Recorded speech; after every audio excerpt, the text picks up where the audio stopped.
Well, good day everybody, welcome to today's video.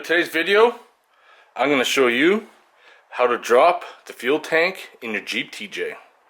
One thing that I do want to point out is that there's lots of variations in the Jeep TJ as far as where the Evap system is, and mine is a 2003, so the Evap is in the back, which adds a little bit more extra work. One of the first things I did was already pull the fender skirt out. There's a few ways that you can tackle this job. Everybody will find their own way, but I'm going to do it a different way than the first time I did it, because first time I did it I pulled that line off on the tank and that was kind of a pain, but I'm actually be able to see it better.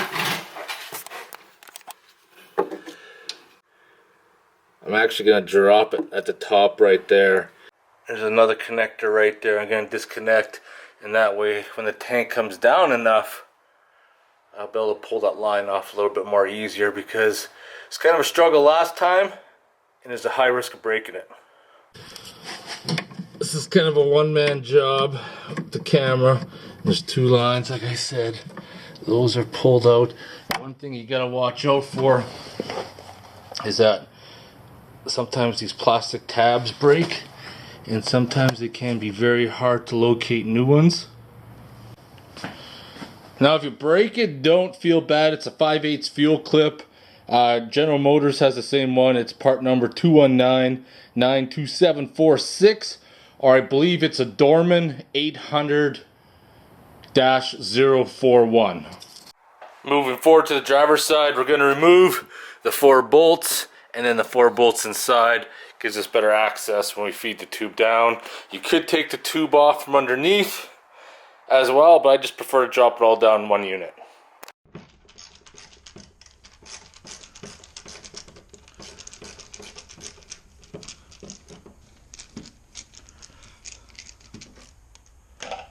And then 4 on the inside.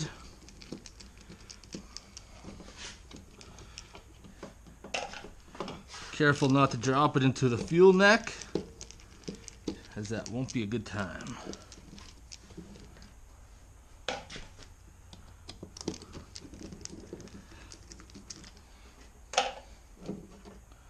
Perfect, it's out.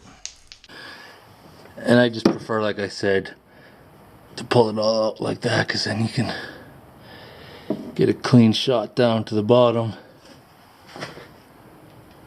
And I see my rear differential hose is connected up on there as well, so we got to be careful when we lower this down. It won't be long now, then we have the fuel tank out. One of the most important things when removing the fuel tank, besides for having it almost empty, I drained mine till the low fuel light was on, so it's probably like 1/8 of a tank or more in it, is be able to lift it down safely. And I bought this when I had a motorcycle. This motorcycle jack, I also use it for my ATV, and we're going to use that underneath the fuel tank.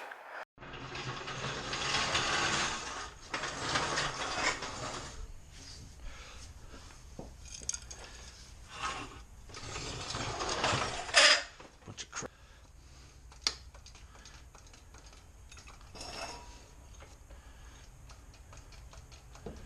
Perfect, just like that. So now we're underneath the Jeep, and there's 3 fuel lines to disconnect the same way. There's one right here, there's one right there, one right there. There's electrical connection right there. One bolt there, one bolt there, one bolt over there. This is pretty tight quarters, so fortunately I am not going to be able to really film taking the clips off.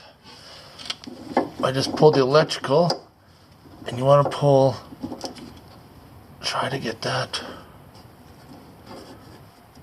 I need to bust that lock, just hold on. So what you gotta do for the electrical is slide that red tab all the way out, as you can see. Squeeze the back of this clip and pull it out. Now we're going to work on these 3 electrical connections, but we're going to make sure the fuel pressure is drained first. So in the Jeep 4.0, the fuel serrator valve is right there. Get a rag. And that's what you want to push in right there. Got my rag ready. This has been sitting for a few days, so I'm not suspecting there to be any fuel pressure left. No.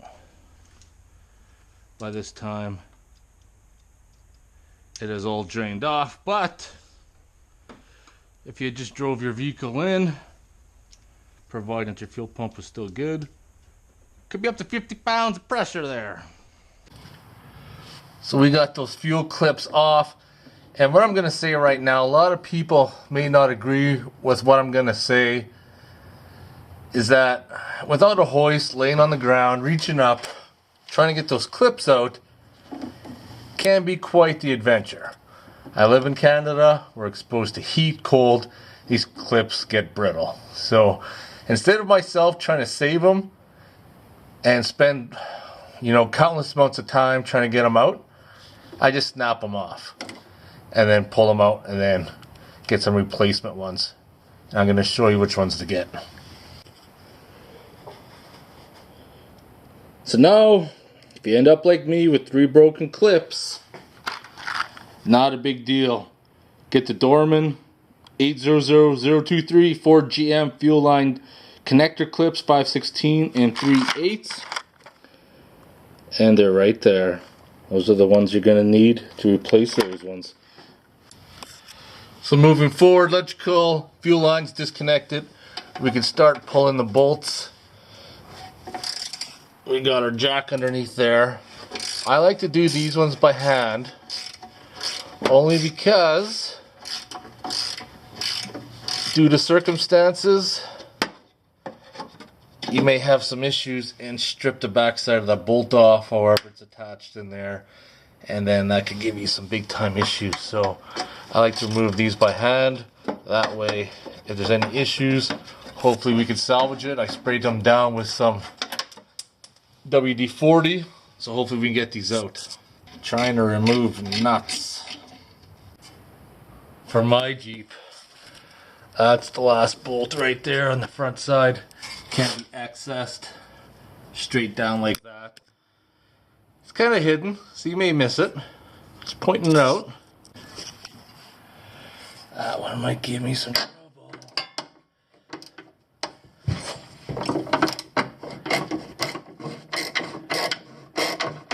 Did I get it, or is that just a bolt up top spinning? Because that would not be good. Oh, we got her. We got her. I think everything's going to go back together with some anti-seize. There we go. Almost got her out. We got that bolt. That bolt, which is a little longer because it's been replaced. That one right there. I believe there's 4. I don't think those ones with the cover have anything to do with removing the tank. We'll find out. Can't remember now. What I'm going to do... Oh man, those are on there good. That's not a good sign. That is not a good sign. Oh, damn it. I was afraid that was going to happen too. Yeah. They're all seized. Probably this one too.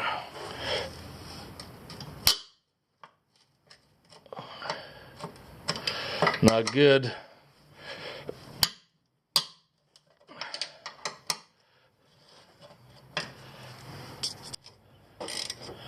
The problem where I live is that everything gets so rusted, so corroded, that this ends up happening all the time.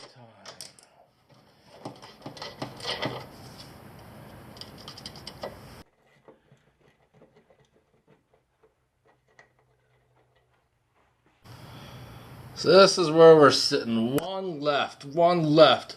I managed to get the rest off. This is what we're dealing with right now. So you can see the extent of the corrosion. Rusted so bad, half that just snapped off. And I'm probably just going to go through and replace all those bolts in there. But I have to get my cutoff saw. We're gonna have to cut that off.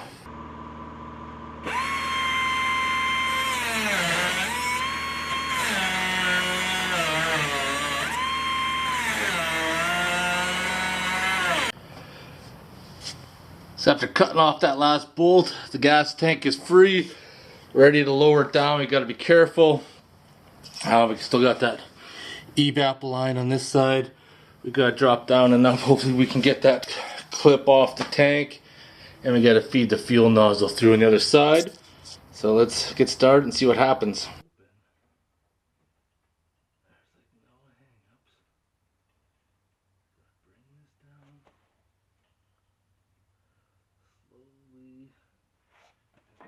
At this point I'm inspecting the Evap and I realize I don't have to remove another clip, so that's a huge bonus. I can drop it all down in one.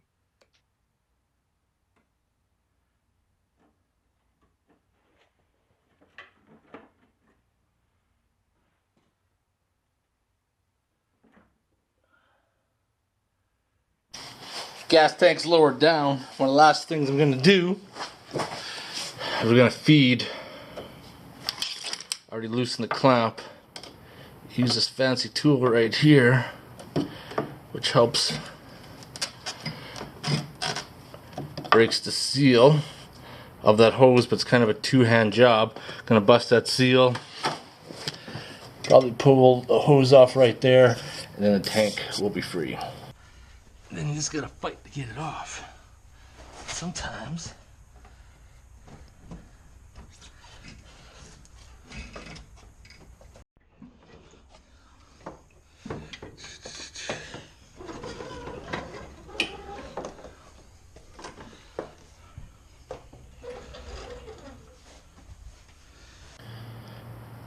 and there you have it. Gas tank is out. From this point on, you can do any welding, which we're going to be doing, repairing underneath the chassis.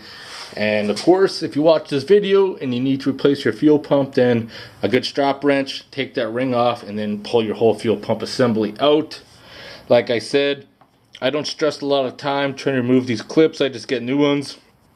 And I know some people try to say that you just squeeze these and they come out, but those are YouTube certified mechanics. You don't know their butt from the hole in the ground. This is a hard plastic. You ain't squeezing this. Nothing is coming out. You gotta pop that clip out and then pull the other end out. Hope you guys enjoyed the video of removing the fuel tank from the Jeep. In case anybody's curious, that's how it's done. And there's many other ways that you could probably accomplish the same job. So if you guys have any questions or comments, post them below. And I want to thank you for watching this video, and check out my playlist for more Jeep videos.